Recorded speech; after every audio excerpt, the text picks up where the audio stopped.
Welcome to episode 158 of the Fully In It podcast. I truly never knew if this day would come again, but here we are. I'm expecting another baby, our fourth kiddo. I announced it on Instagram this week, and with all of the celebrating, there has also been some questions. I totally get it. I am super curious too about other people's lives and the decisions that they make. So in this episode, I'm going to share more about my family's good news, as well as how the heck I plan to manage taking a baby leave from my business. And I'm going to do this whole episode Q&A style. I wish I had someone else interviewing me, but it's just going to be me and me. So let's go ahead and jump right in.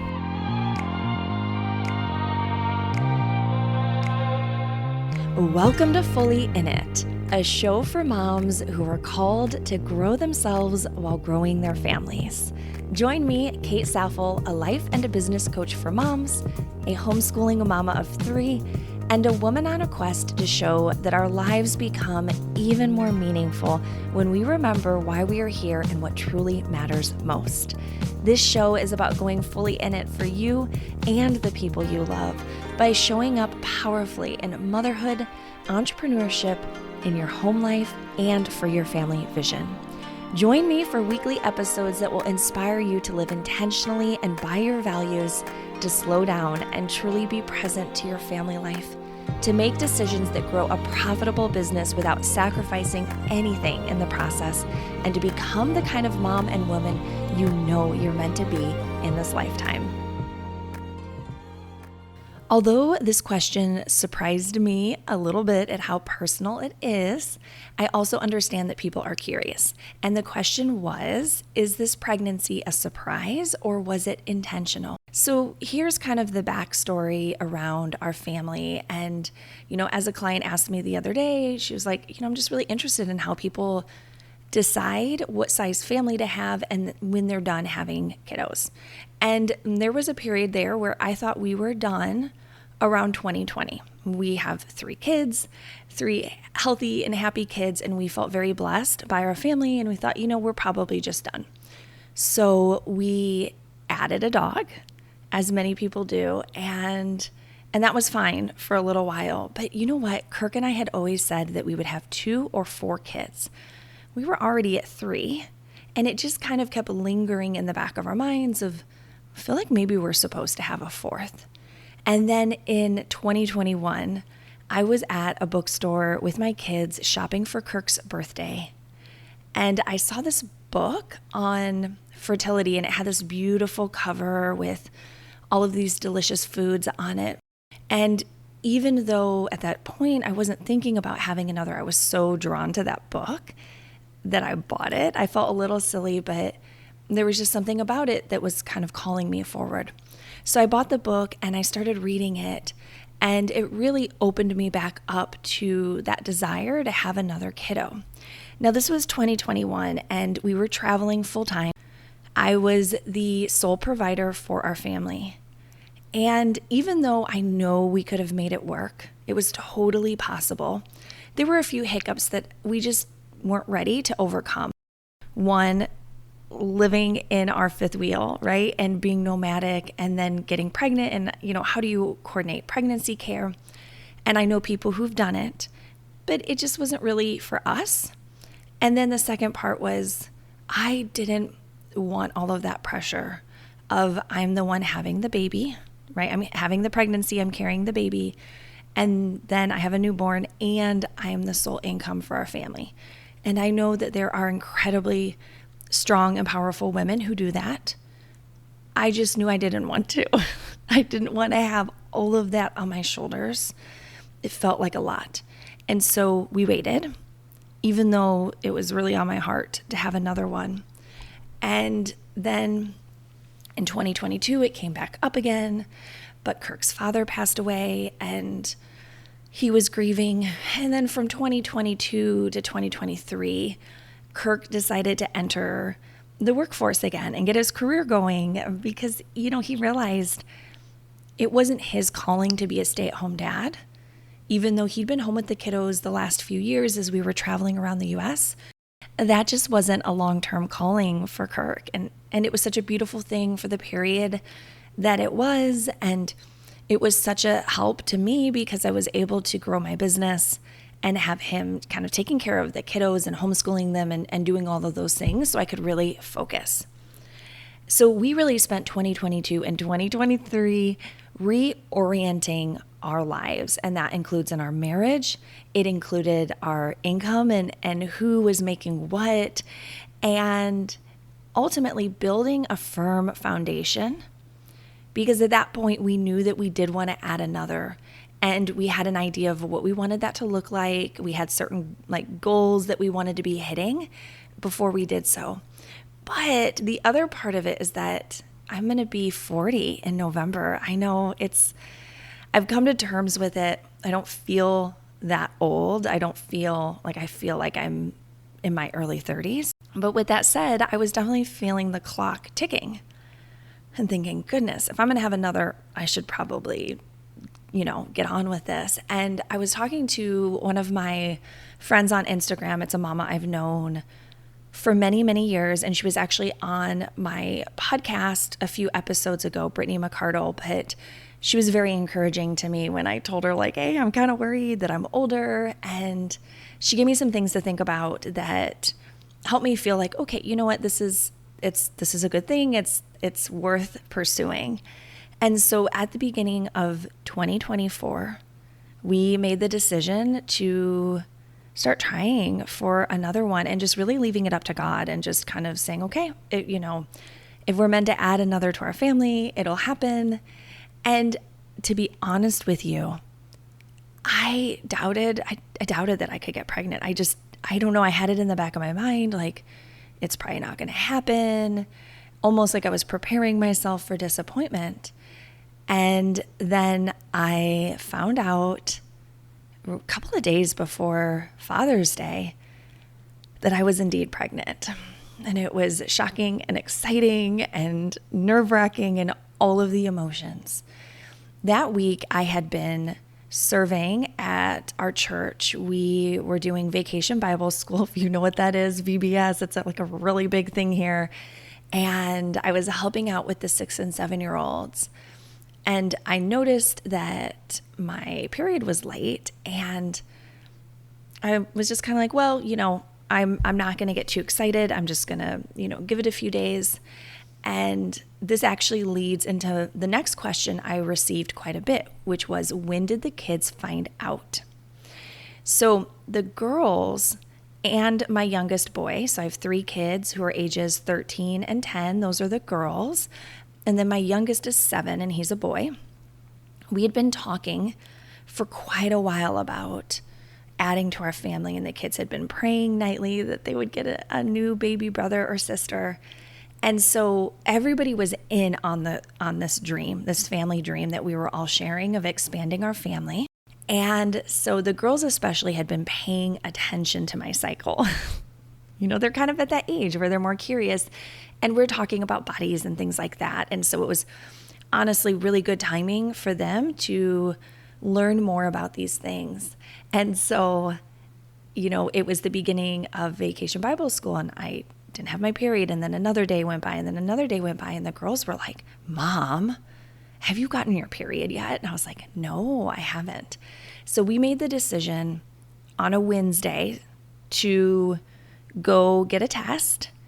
And then the girls and I took the test together. I had them step out of the room just because I wanted to have my own unfiltered reaction. As moms, right? Sometimes we kind of adjust our reactions based on if our kiddos are around. And so I did. I sent them out of the room, and I was really shocked to see that it was positive. So then I invited the girls in, and they too were just shocked. They went through the full range of emotions, and it was so cute. And I recorded it so that I would have that always. But we agreed not to tell their little brother because it was just a few days before Father's Day, and we decided that we wanted to surprise Kirk with the news on Father's Day. And if we told my 7-year-old, there was a good chance he would probably give it away before we could surprise Kirk. And that's exactly what we did. So on Father's Day, I gave Kirk a box that had the pregnancy test in it and the shirt that my parents had bought us when I was pregnant with my oldest. And it said, my mommy and daddy met at Disney World, because Kirk and I met as lifeguards at Disney World when we were in college. And so I put the shirt in there, I put the test in there, and then I kind of hid my phone and started recording so that we would have that moment forever. And he was so shocked. You can actually watch the whole thing on my Instagram at Happier in Motherhood. It's one of my reels, and the kids were just over the moon. They've been ever since. Everybody is just so grateful because, this is just the kind of good news that we were hoping for. So the next question I've received is, how have I been feeling?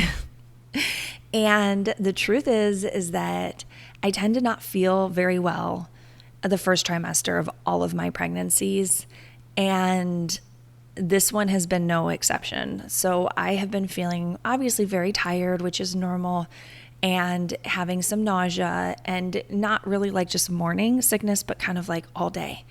The tricky part has been that it ebbs and flows, and it's a little bit unpredictable, which has impacted my business just a little bit in the work that I'm able to get done. The house has gotten way messier because I've just been so tired.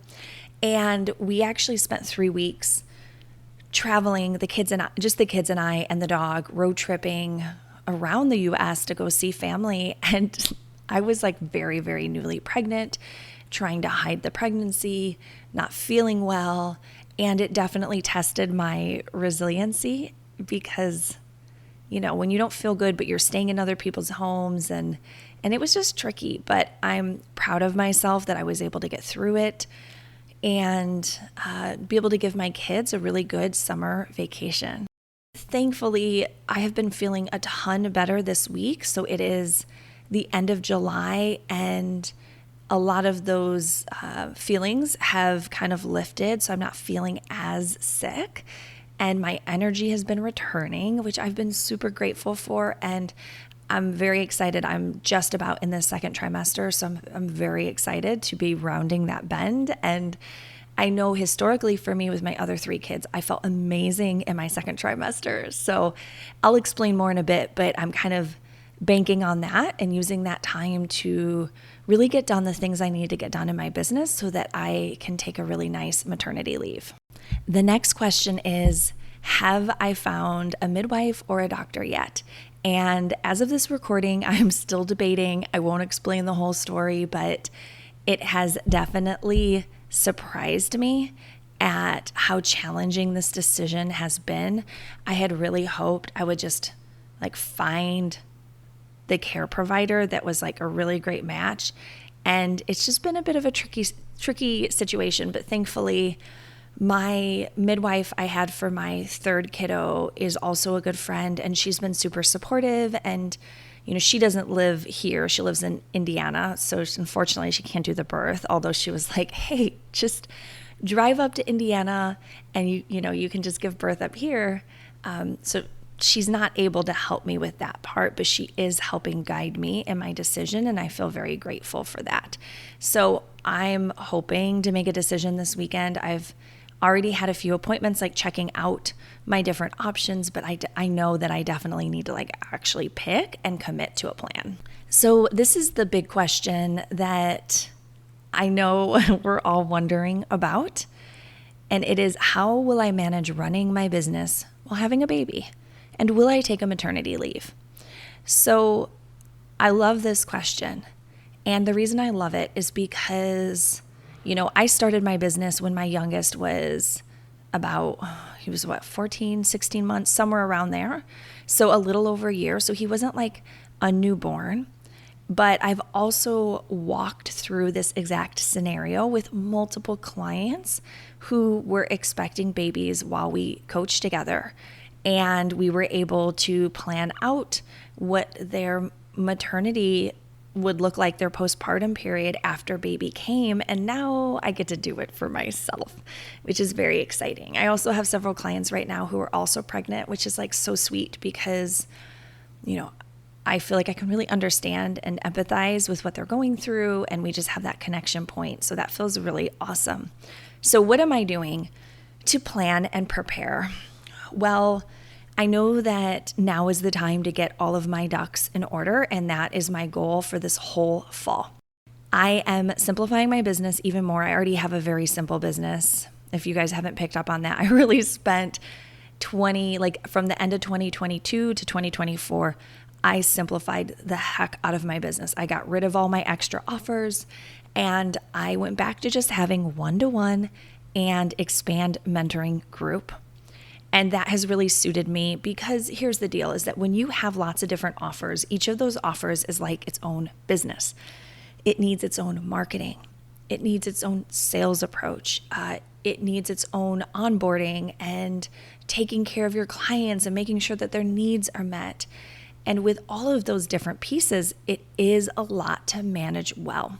And I'm just not here for the burnout. I love having a simple and lean business. Especially as mamas, this is so important for us. And so my business was already pretty simple. However, I will be phasing out my one-to-one coaching. And it's really hard because I love one-to-one. And there's a lot of coaches out there who don't like doing one-to-one. I'm not one of them. And my coach friends are kind of like, wow, Kate, like you really love doing your private coaching calls. And I'm like, I do. I love walking that journey very closely with my clients. I love being able to provide that really tailored approach that is unique to their family situation and their business, and then getting to see the outcomes of what we create together. But unfortunately, one-to-one does take up a bit of time on my calendar every week. It's not a problem right now because my kids are older and, I have help and all the things to be able to do that. However, I know once I have a baby, I'm not going to want to be on Zoom calls all the time. So for a season, I will be phasing out one-to-one. And right now, I am filling my final spots for one-to-one for 2024. My goal is to be completely done with one-to-one by the end of January 2025. And so if you have thought about working with me and you've thought about coming into private coaching, this really is your last opportunity for at least a year. So definitely reach out to me. You can find out more information on my website, Happier in Motherhood, or you can chat with me on Instagram at Happier in Motherhood. I do offer a free consult call with me so we can just get to know each other. We can talk about your business, your goals for both your business and your family. We can talk about what's going well, what hasn't been going well, and what kind of support you need going forward so that you can hit your goals. And in case you're curious, I also help moms start their businesses. So I've had a few clients come to me this year who knew they wanted a business. They had an idea of what they wanted to do, but they didn't have all the pieces figured out. And I help them build out all of that, every piece that they need, because I know how overwhelming it can get when you think about starting an online business and you're like, what do I need? How do I even do email marketing? How do I even communicate on Instagram to reach my ideal people? So I simplify that for you. I help you. I walk you through all of that so that you can shorten the timeline on seeing the success that you want to see in your business. So once my one-to-one is done by about January, I will only have one call a week on my schedule, maybe two max. And those are for Expand Mentoring Group. And that's so doable, right? Like even with a baby, I can totally do 1 to 2 calls a week. And let's just pause here for a moment and think about like what a blessing that is, that we can make the income we want to make through a business through putting very small amounts of time into it. And obviously, I've been in business a long time. I've put a lot of time into this business to get to this point where I can actually do this. But my plan is to just have Expand.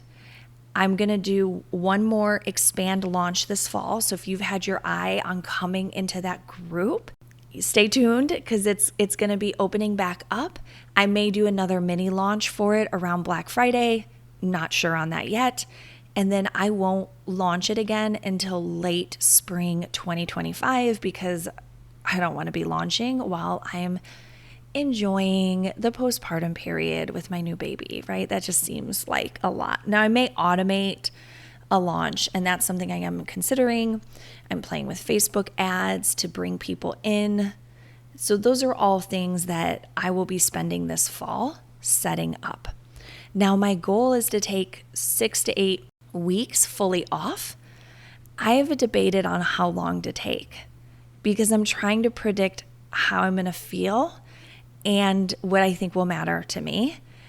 But I kind of feel like if I'm only doing one call a week, I think I can handle that and I'll want to be back definitely by that 8-week period and maybe by 6 weeks. And so what am I doing to keep Expand thriving while I'm taking a little break? So here's what I'm going to do. I will be having guest experts come into the group and lead the weekly Expand call and also coach in the group and provide support. I'm so excited about this because, listen, I love being your coach and I love being on every call. It's an honor to do that. But there's also so much value from learning from other industry experts, and specifically ones that are moms who also have lean and simple businesses who put their families first. And so I will be kind of really cultivating a list of these powerhouse mamas who can come in and help support me and help support you if you are in Expand for that 6 to 8 weeks that I'm going to be stepping away. I think this is going to be so valuable for everyone. And who knows, maybe we'll eventually add in like an expert call once a month, like as a more long-term thing. I would also love, and I am looking into adding an assistant coach to the group just to provide some consistency throughout all of that, since we will have someone different for each call each week. I got a really good example of this. I'm actually in a Facebook group for Facebook ads marketing with a coach whose name is Carolyn. I mean, she's a Facebook ads expert and she's expecting her fourth, I think, like any day now.